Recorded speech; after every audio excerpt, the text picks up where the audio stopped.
Interior Alaska's most trusted news source, this is the Fairbanks Evening News. Good evening and thanks for joining us. As environmental impact study scoping meetings start, concerns this time from Anchorage regarding the transfer of F-16s. Now, even Anchorage officials are wary of the potential for F-16s to relocate from Eielson Air Force Base to Joint Base Elmendorf-Richardson in Anchorage. The Anchorage Chamber of Commerce will not comment on the proposed move as they have not voted on an official position. Through his representatives, Anchorage Mayor Dan Sullivan says the housing market is a major concern as it's already flooded. Additional families to the Anchorage Bowl area could worsen the situation.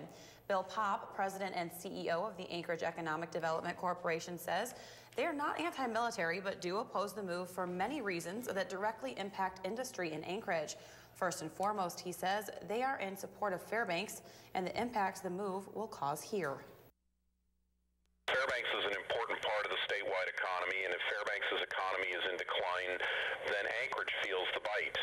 We have a lot of warehousing and transportation-based business that relies on the Fairbanks area for a significant part of their revenues. We have service industries here in Anchorage that rely on the Fairbanks region for business that is important to their bottom line, and if Fairbanks begins to decline because of a significant impact like the move of this aggressor squad, we'll feel that.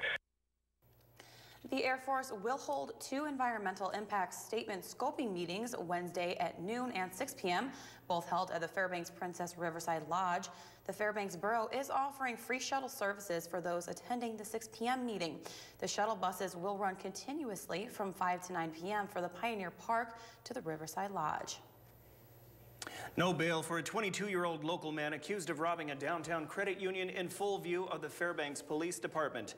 Zach Rose was arraigned in State District Court this afternoon. He's charged with single counts of first-degree robbery and felony theft in the second degree.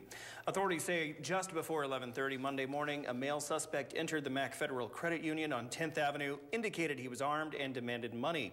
The teller complied, and the suspect fled with over $500 in cash, hailed a taxi cab at the Westmark Hotel, and was dropped off at the Roadhouse and Saloon on South Cushman Street.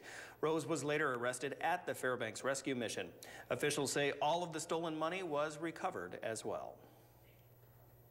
More charges for a 40-year-old Fairbanks man in jail for the alleged sex abuse of a young girl over a 7 to 8 year period of time beginning in 2005. Raymond Arkell is now charged with 18 counts of first-degree sexual abuse of a minor. Alaska State Troopers say they received a report from the Office of Children's Services stating that a now 16-year-old girl told a school staff member that she had been sexually abused by Arkell since she was 9 years old. During an interview with investigators, the girl described the incidents of alleged abuse. Arkell was arraigned earlier today in Fairbanks Superior Court on the charges. Now, trial in his case is set for early April. Alaska gas prices are following the trend of the lower 48, increasing significantly in the past week.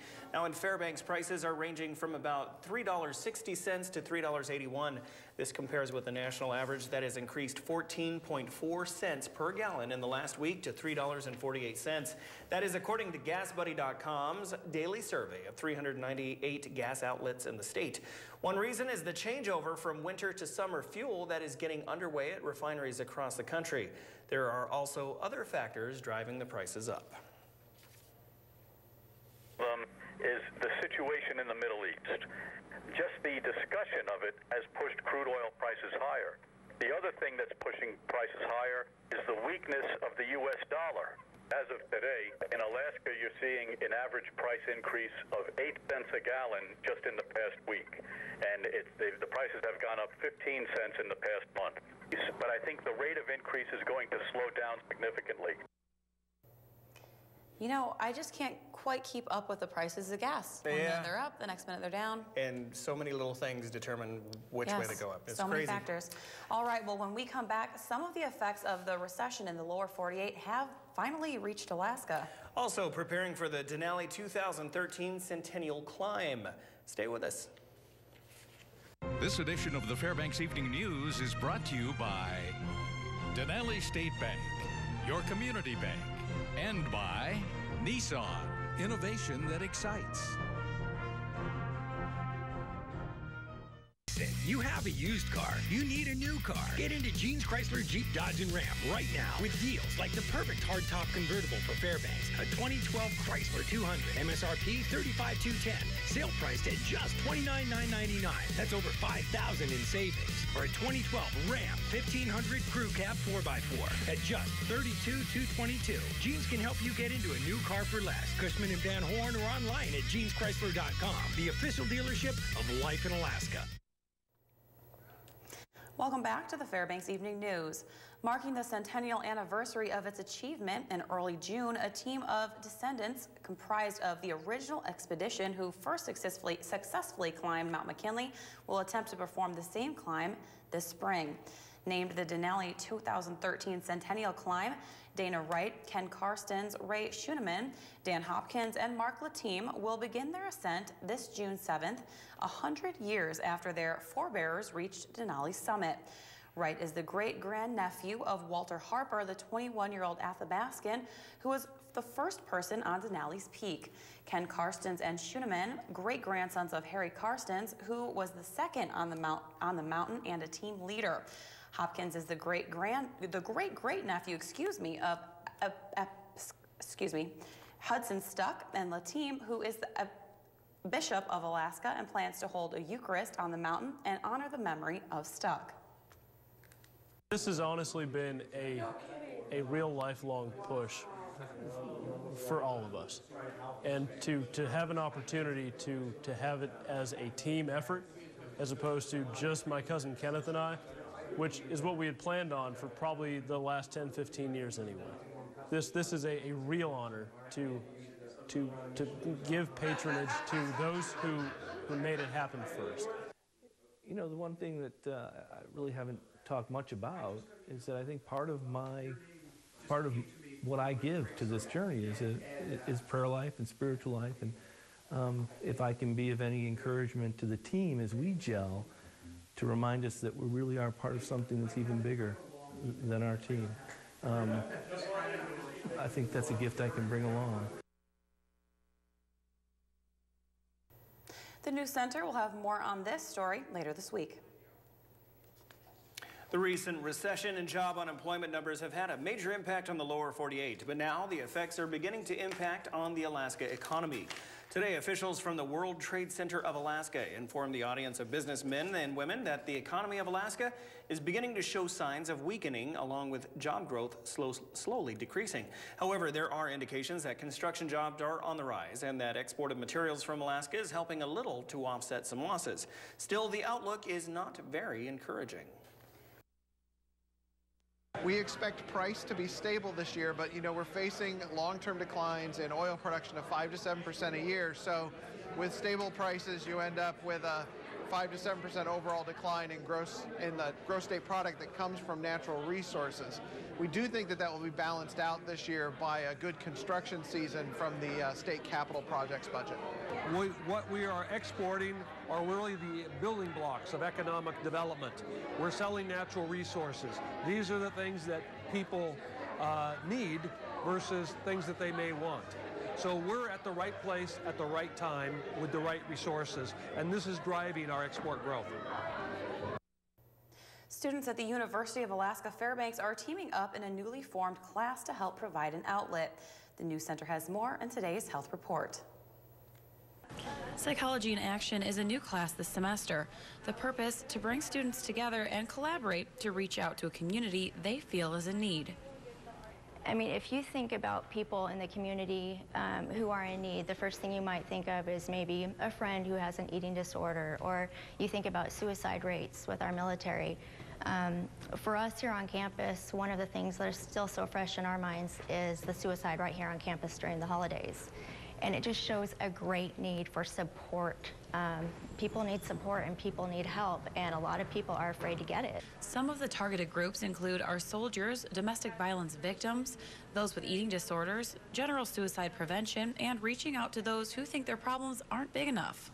We are just students. We aren't counselors yet. And so our goal is to really work as kind of a resource to get the information and gather what's out there and then present it to people, to present it to students, but also present it to the community and let them know that, you know, one of the big things is stigmas associated with getting help. Like, people feel uncomfortable or strange seeking help for whatever reason. They feel like it puts a bad mark on them or it makes them stand out. And the truth is, having problems makes us human. The students who are taking the class for the first time feel they are a part of something that can really help the interiors community. Everybody's heart's in the right place. Everybody's excited about reaching out and maybe doing something good, something that can help people. Whether you feel your problems are on the low end, you're experiencing stress and anxiety, or you're on that extreme end, like this is an enormous problem. I don't want to live anymore. Reaching that broad span and knowing that everybody's interested in helping people on either end, I think that's really exciting. The Health Report is brought to you by the Ear, Nose, and Throat Clinic, located in the Medical Dental Arts Building. Call 456-7768. Where's Joe? I don't know. Where'd he go? I don't know. Actually, That rhymed. It did. Actually, Joe's waiting in the wings. He wanted me to pass along to you. He's got some high school basketball, also Nanook skiing team, and they made a statement of Conference of Champions and the Yukon Quest report. That's all coming up after the break in sports. Lots of stuff.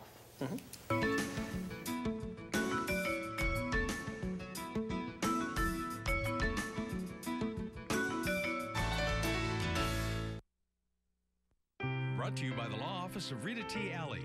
Peace of mind through professional legal services.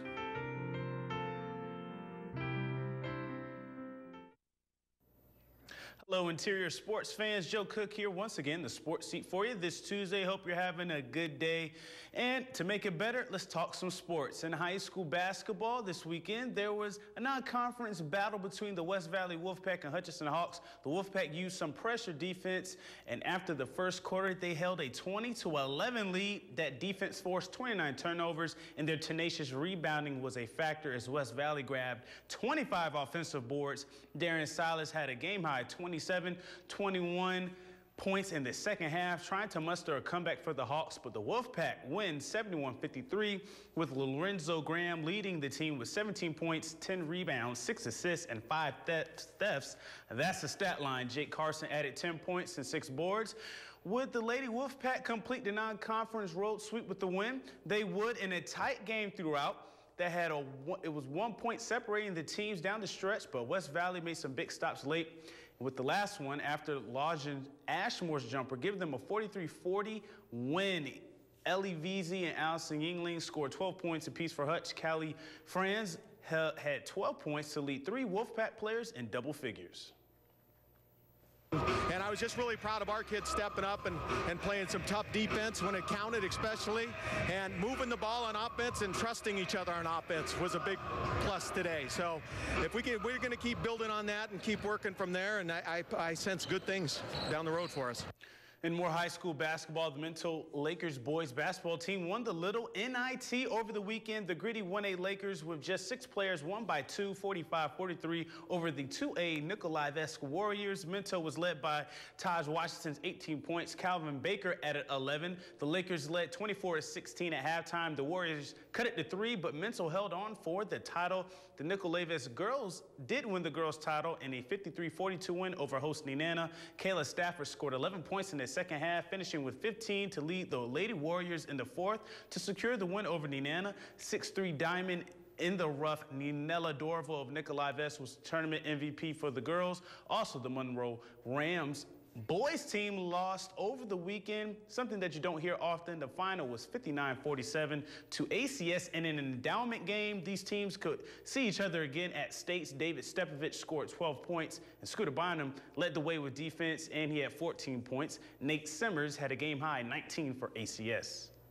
The Nanook skiing team is making a case for a possible Central Collegiate Skiing Association title after a great opening weekend performance for the men and the women. In East Fleming, Michigan, the women's team of Marit and Yabov Haiti Connor Brook and Julia Ebner finished second in the 3x5 kilometer relay, just 30 seconds behind Northern Michigan. The Nanooks are in second place, just 16 points down from Northern Michigan after 2 days for a silver. Yaboff also won back-to-back CCSA sprint titles in the women's 1.5 kilometer freestyle sprint. Yaboff had a 4-minute, 15.3 second qualifying time, which put her in the finals, and she smoked the field for a consecutive title. On the men's side, senior Ian Wilkinson led the Nanooks in a 1.5K sprint, finishing in 5th place. The 3-lap 10K relay team of Wilkinson, Lars Arnenson, Andrew Arnold took 5th as well for an overall 4th place finish in the standings. The second week of the CCSA Championships is February 16th in Coleraine, Minnesota. Now it's time for today's Yukon Quest report. At about 3:30 today, Hugh Neff, the defending champ, was first to make it to the Dawson City checkpoint. Neff has a chance to win over $6,000 in gold for getting to Dawson first, winning the Dawson City Award. Now Neff just has to win. Lance Mackey has been struggling in this year's quest. Mackey is 9th and has dropped 5 dogs, leaving him with just 9, the smallest team in the race so far. He cites that his dogs haven't been eating very well and struggling in the warm temperatures. For the leaderboard, Hugh Neff is followed closely by Alan Moore. Moore is trailed by Jake Berkowitz, Brent Sace, and rookie Scott Smith for the top 5. Ed Abramson was the first scratch for this year's race, not continuing on to Carmax is what he decided to do, and has not been released as to why he was scratched. The Yukon 300 finished in stellar fashion, with Michelle Phillips winning by just 8 seconds over Ali Zirkle from Whitehorse to Pelly Crossing. Phillips won the $1,350 purse. And finally tonight, we announced the KTVF Pro Football Challenge Grand Prize winner. And now the winner of the Pro Football Challenge Super Prize Pack is Steve Zananzo of North Pole. Mr. Zananzo wins a loaded prize pack, including some KTF gear and pizza for a year from Papa John's. Mr. Zananzo works for Latham High School as the district-wide activities coordinator, so all that pizza, hey, it may come in handy. We'll have some more contests coming soon where you too can be a winner. Just keep watching Channel 11. And that'll do it for sports tonight. Thanks for rocking with me for a little while. For more KTVF sports, go to Twitter, YouTube, webcenter11.com, and of course our mobile app. Stay cool, Alaska. Mike Schultz has your full weather forecast coming up next. We'll catch you next time.